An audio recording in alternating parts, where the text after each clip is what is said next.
राम राम जी। और सुनाओ, सब कैसे हो? घर पे सब ठीक ठाक है ना भाई? ठंड बहुत पड़ रही है, आप सबको पता होगा।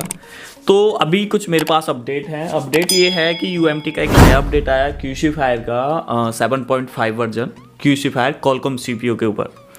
कल मैंने एक वीडियो बनाई थी ओप्पो A3s के लिए, ओप्पो A3s को अनलॉक करने के लिए, जिसमें ZS ISP पिनआउट से बताया था कि इस तरीक़ा से ऐसे ऐसे होते हैं। कुछ भाई तो ऐसे हैं जो एक्सपर्ट हैं, उनको तो पता है कि ओप्पो A3s कैसे अनलॉक होता, ओप्पो A5 2020 कैसे अनलॉक होता। कुछ भाई ऐसे हैं जो नए, जिनको पता ही नहीं है कि ओप्पो A3s कैसे अनलॉक होता, और कई बार उन्होंने हार्डवेयर टूल तरह तरह के मंगवा रखे हैं। ZS वाला मंगा रखा, GSM वाला मंगा रखा, एक हेड्रा वाला मंगा रखा और एक UMT वाला मंगा रखा।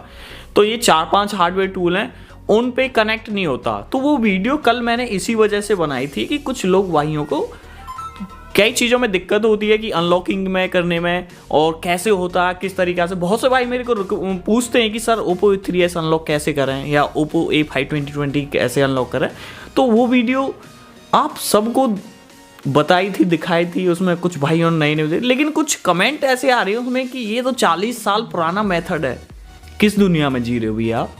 40 साल तो शायद आपकी एज भी नहीं होगी कि UMT क्यूसीफायर जो 7.5 आया, जो 7.4 था पहले, उसमें कुछ ना कुछ वक्त की प्रॉब्लम थी, मतलब कहीं कोई ना कोई प्रॉब्लम थी।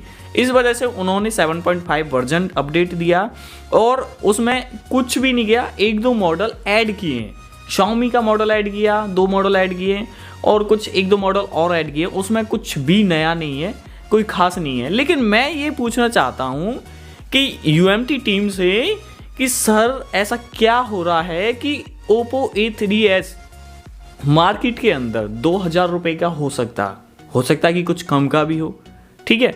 तो उसका कोई सॉल्यूशन क्यों नहीं निकल रहा आपसे? क्योंकि इतना टाइम हो गया कॉलकॉम सीपीयू को लेके। जो कॉलकॉम सीपीयू है ओप्पो A3s में भी है, ओप्पो A5 2020 में है। मतलब ये कुछ 1-2 सीपीयू हैं जिनकी वजह से उन्हीं मॉडलों की अनलॉकिंग नहीं हो रही। लेकिन आज की डेट में कुछ पुराने मॉडल हैं और कुछ जो नए मॉडल अब आते जा रहे हैं, उनके सारे लॉक सॉल्यूशन हैं, लेकिन उन कुछ पुराने मॉडलों का कोई सॉल्यूशन नहीं है। अभी जैसे आप क्यूसीफायर 7.5 डाउनलोड करोगे तो उसमें आपको कुछ नया अपडेट देखने के लिए नहीं मिलेगा। जो कुछ बग थे, जो कुछ प्रॉब्लम थी और 1-2 मॉडल है, उन्होंने वो ऐड किए और कुछ नहीं किया उसमें, ठीक है? तो मैं ये पूछ रहा था कि ओप्पो A3s का कब अपडेट आएगा? मार्केट से कुछ दिन में खत्म होने वाला ओप्पो A3s, ओप्पो A3s बोल सकते, ओप्पो A5 2020 नहीं बोल सकते, क्योंकि यार ओप्पो A5 2020 अभी नई जनरेशन में चल रहा, ऐसा नहीं है कि। और कुछ भाई ऐसे तो हैं जिन्होंने कमेंट बोले थे कि ओप्पो A3s मार्केट से खत्म हो गया। होने वाला है, अभी नहीं हुआ, अभी तो बहुत चल रही, बहुत लोग वाग चला रहे हो। आप जिस सिस्टम में बैठते हो शायद हो सकता है कि वहाँ नई जनरेशन हो, लेकिन आपको छोड़ के ऐसी भी जगह हैं जो आज की डेट में लोग वाग कीपैड के मोबाइलों पे आधारित है। कल की वीडियो देखने से उत्साह आया होगा कि हाँ, इन भैया ने किया तो मैं भी कर सकता हूँ ऐसे ही जैसे इन्होंने किया। लेकिन वो पहले ही एक आध फोन डेड कर चुके, तो उनके मन का जो उत्साह ना वो दबा रह गया कि यार अगर मैं नेक्स्ट फोन लूँगा तो डेड हो जाएगा मेरे से।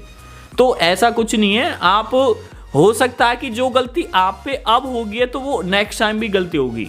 नेक्स्ट टाइम गलती होगी तो ये जरूरी नहीं है कि थर्ड बार भी वही गलती होगी, नहीं होगी। करत करत अभ्यास बढ़ता भाई, जब प्रैक्टिस करोगे जब ही होगा, ऐसे नहीं होता। तो आपके पास वो टूल है और आपकी दुकान पे फोन आता तो ट्राई करो उसी तरीका से जिस तरीका से मैंने बताया। अगर मेरा तरीका आपको समझ में नहीं आ रहा तो यूट्यूब पे बहुत सारी वीडियो है, उनको देखो, समझो। और कोई आपका गुरु हो, आपको कोई सीनियर हो, उससे पता कर लो। कुछ भी नहीं है, टांगे लगा के करोगे ना जब आप हार्डवेयर कर रहे हो ना, तो कुछ भी नहीं है आपके लिए यार। सिंपल सा एक नॉर्मल सा, ये तो बहुत बड़े बड़े टांगे हैं जो हम नॉर्मल लगा लेते हैं, इनसे बहुत हल्के हल्के टांगे होते हैं जो हमें माइक्रोस्कोप से लगाने पड़ते हैं। आपको पता है यार इस लाइन में कि किस चीज़ का पैसा कैसे मिलता, ठीक है ना? तो और अभी UEFI का भी एक नया अपडेट आया था 333, उसमें भी वक्त था। अब नया वर्जन आ चुका, उसका भी हो गया सॉल्यूशन। अभी सैमसंग के FRP के ऊपर अभी यहाँ तो नहीं है, नीचे रखे हुए हैं 2 फोन आए हैं सैमसंग के FRP के लिए। तो उनकी मैं वीडियो बना के डालूंगा। कोई भी सैमसंग का फ़ोन FRP के लिए आता है तो उसे ना डाउनग्रेड करके देख लो। अगर आपकी दुकान पे कोई सैमसंग का फ़ोन आता तो उसे डाउनग्रेड मतलब उसका 11 वर्जन है तो उसे 10 करके देख लो और 9 करके देख लो, इतना ही होगा डाउनग्रेड, उससे ज़्यादा नहीं होगा। उससे ज़्यादा होगा तो शायद सैमसंग में वो फाइल अपलोड भी नहीं होगी, ऐसा भी हो सकता है, ठीक है ना। तो कुछ तरीके हैं, इन तरीकों के साथ चलोगे तो अच्छा रहेगा। UMT है, हेड्रा है, मेरिकल है, और भी जो भी ये डोंगल वाले हैं, अगर ओप्पो A3s, ओप्पो A5 2020 जो कॉलकॉम CPU के जो कुछ मॉडल बचे हुए हैं ना, थोड़ा इन पे गौर देंगे, इनका कोई नया अपडेट आएगा तो अच्छा रहेगा। क्योंकि यार ये एक हमारे लिए बहुत मुसीबत की जड़ बनी हुई है, जितने भी टेक्निकल्स भाई हैं हम, जितना भी ये मोबाइल का काम करते हैं, सभी के लिए।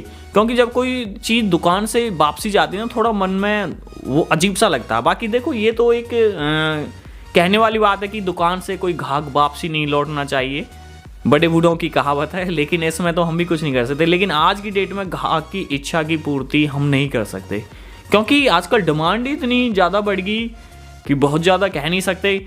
कस्टमर पहले तो 50G के ट्राई करता, जब उसके बाद जब आपसे उस काम को करवाएगा, हो सकता है कि आपने सही काम कर दिया तो ठीक है, अगर आपसे थोड़ा सा गलती होगी, मैं तो वहाँ करा रहा था, वहाँ सही कर रहे थे यार, मैंने तेरे से करा लिया, ये फलाना डायका, मतलब होता रहता है हर किसी की दुकान पे। और हाँ ये था मेरे पास में, अभी इनको इसकी वीडियो शूट कर रहा हूँ मैं अभी, तो इनको प्लग करना है, मतलब प्लस करना कि कैसे होगा कैसे नहीं। इनके ऊपर 2 या 3 वीडियो और आएंगी, थोड़ा वेट करके रखो। एक स्पीड टेस्टिंग की, इसे आपस में मर्ज कैसे करते हैं, एक्टिवेट कैसे करते हैं, वो सारी चीज़ मैं आपको दिखाऊंगा कि कहीं कोई परेशानी ना हो, कुछ ना हो। तो एक बार थोड़ी सी झलक मार लेते हैं सिस्टम की ओर पे कि क्या नया अपडेट दिया है, क्या नहीं है, ठीक है। तो अभी आप देख रहे होंगे 7.4 वर्जन आया था, नवंबर में आया था, अभी 7.5 नया वर्जन आया। तो इसमें कोई खास नई अपडेट नहीं दी है इन्होंने।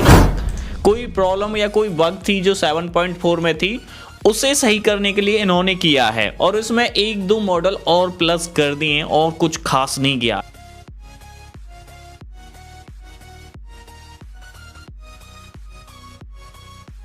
तो देखो हमने सेटअप पर डाउनलोड कर लिया। अगर आपने सेटअप डाउनलोड नहीं किया तो नीचे डिस्क्रिप्शन में लिंक है, वहाँ जाके डाउनलोड कर सकते हो। जब भी आप कोई सेटअप इंस्टॉल करते हो तो उसकी इंफॉर्मेशन पढ़ लिया करो कि इसमें क्या चीज़ है क्या नहीं है। इतने पढ़े लिखे तो हम भी नहीं है, पर आप पढ़ लिया करो, अच्छा रहेगा, ठीक है। हाँ ये देखो OnePlus की कुछ ऐड किया, Nord N10 5G, मतलब इनके पास 5G का सॉल्यूशन है और 4G का सॉल्यूशन नहीं है। क्या करें यार, को समझ में रोग नहीं आ रहा कि हमारे जो कुछ पुराने मॉडल है उनका क्या सॉल्यूशन है। Qualcomm CPU का, ये भी तो Qualcomm का अपडेट दिया है। मैं ये पूछना चाहता हूँ कि UMT टीम से कि सर ऐसा क्या हो रहा कि Qualcomm की अपडेट नहीं निकल रही आपसे। सबका तो अपडेट दे रहे हो आप, अभी 5G भी आ गया, 4G भी, सब चीज़ हो गया, पर मेरी समझ में ये नहीं आ रहा कि Oppo A3s हुआ, A7 हुआ, Oppo A5 2020 हुआ, इनका क्यों सॉल्यूशन नहीं निकल रहा। सभी भाइयों के सवाल हैं, ये मेरे सवाल नहीं है, आप लोगों के भी सवाल है कि कब होगा, कब हम फ़ोन को खोलना बंद करेंगे। जितना भी कोई अनलॉकिंग होती है वो खोल के करनी पड़ती है हमें, जैसे आईसी ड्रिल करके करनी पड़ती है। थोड़ा इनका अपडेट आए तो बड़ा मज़ा रहेगा, हमारे लिए बहुत आसानी हो जाएगी और सारी चीज़ों से हम मुक्त हो जाएंगे, फ़ोनों को डेड होने से भी बच जाएगा। बस देखो इन्होंने ना, इनके पास बस यही अपडेट था कि OnePlus और Xiaomi के बस ये 3 मॉडल ऐड किए गए हैं। OnePlus Nord N10 5G, Nord 10 बोल सकते हो उसे, ठीक है, N तो है ही इसका, और Xiaomi का Mi 8 है और Mi 10T है और 10T Pro। ये बस ये है इनके पास, और कोई खास इसमें अपडेट नहीं है, बिल्कुल भी कोई और अपडेट नहीं है। हमारा सबसे बड़ा सवाल ये था कि Oppo A3s का कब अपडेट आएगा, Oppo A5 2020 का कब अपडेट आएगा, Oppo A53 का कब अपडेट आएगा, कब इनका कोई कीवर्ड निकलेगा। पता नहीं कब निकलेगा, कुछ सॉल्यूशन नहीं है, कुछ है या नहीं है, क्या चीज़ है। तो देखो भाई ऐसा है कि अभी तो आपको जो Qualcomm की CPU वो इसी तरीक़ा से करने पड़ेंगे जैसे कल की मैंने वीडियो बनाई। बहुत से भाइयों को पता, बहुत से भाइयों को नहीं पता ये मेथड कैसे है, ठीक है। अगर किसी भाई के पास ZS ISP पिन आउट पड़ा हुआ है तो उससे फेंको मत, क्योंकि आपने एक आध फ़ोन डेड कर दिया, आप ये सोचते हो कि ये चीज़ बेकार है, हमारे काम की नहीं है, ख़राब है। तो भाई जो डर था उस डर को निकालो बाहर, और दोबारा से कोई आपकी दुकान पे कोई फ़ोन आता है तो वो ट्राई करो और करो उस काम को, ठीक है। कुछ नहीं होगा, जिस तरीक़ा से मैंने बताया उसी तरीक़ा से करो। और आपको जब भी समझ में नहीं आता तो यूट्यूब पे बहुत सारी वीडियो हैं, उन्हें जाके देखो, और जो आपका कोई गुरु हो या कोई आपके आपसे ऊपर हाई लेवल का कोई भाई हो तो उससे कांटेक्ट करो। इसमें कोई ऐसी चीज़ नहीं है, ठीक है। घबराने की कोई बात नहीं है, सब इसी तरीक़े से कर दे, मैं भी इसी तरीक़े से करते हूँ। मैंने भी कभी कोई फ़ोन डेड किया है, जब भी तो मैं सीखा हूँ, जब गिरते हैं जब भी तो उठते हैं, तो इसी तरीक़ा से काम होता है, कोई ऐसी घबराने वाली बात नहीं है, ठीक है। एक चीज़ पे गौर देना, पहले यहाँ पे इतने सारे ये ऑप्शन नहीं आते थे, ठीक है, नहीं आते थे ना, तो इन चीज़ों का भी ख्याल रखो। अभी देखो, अगर आपको कोई फ़ोन फ्लैश करना, अगर कस्टमर से पैसे ज़्यादा बनाने हैं आपको, तो जो रीसेट FRP आफ्टर फ्लैश है ना, इस पर अनटिक कर दो, तो जो फ़ोन है वो FRP नहीं निकलेगा उसमें से। अगर आपको FRP निकालनी है और पैसे बनाने हैं और, तो यहाँ पे क्लिक कर दो और फ़ोन को फ्लैश कर दो, ठीक है। ये भी है, और इसमें रीड इन्फॉर्मेशन भी है और रिबूट, और ये भाई IMEI नंबर की मैं बात नहीं करूँगा कि क्या है क्या नहीं है, ठीक है। इलीगल काम है भाई, IMEI नंबर के साथ छेड़खानी, सज़ा है, इन चीज़ों को समझो, ठीक है। बस यही है। और अभी सैमसंग की कुछ कल वीडियो लेके आएंगे सैमसंग FRP के ऊपर, ये हो गया। और सैमसंग के अभी बहुत मॉडल प्लस होते जा रहे हैं हौले हौले, देखते हैं कि कब तक और मॉडल प्लस होते हैं इसमें, ठीक है। तो वो वीडियो अच्छी लगी है तो लाइक करो, चैनल को सब्सक्राइब करो और वीडियो को शेयर करो। और दूसरी चीज़, अभी हम 200 के सब्सक्राइबर के नज़दीक हैं। जो हमारा ये परिवार है, अभी ये छोटा है थोड़ा, इसे और हम बड़ा करेंगे। सब आप लोगों के प्यार और आप लोगों की कृपा से ही हो रहा, क्योंकि जो हम आज इतने बड़े मुकाम पे पहुँचे हैं, ठीक है। तो जितना भी सबका सपोर्ट है, सबका साथ है, ऐसा नहीं है। तो आज की वीडियो हम यहीं पे समाप्त करते हैं, नेक्स्ट वीडियो में बहुत जल्दी मिलेंगे। जय हिंद, वंदे मातरम।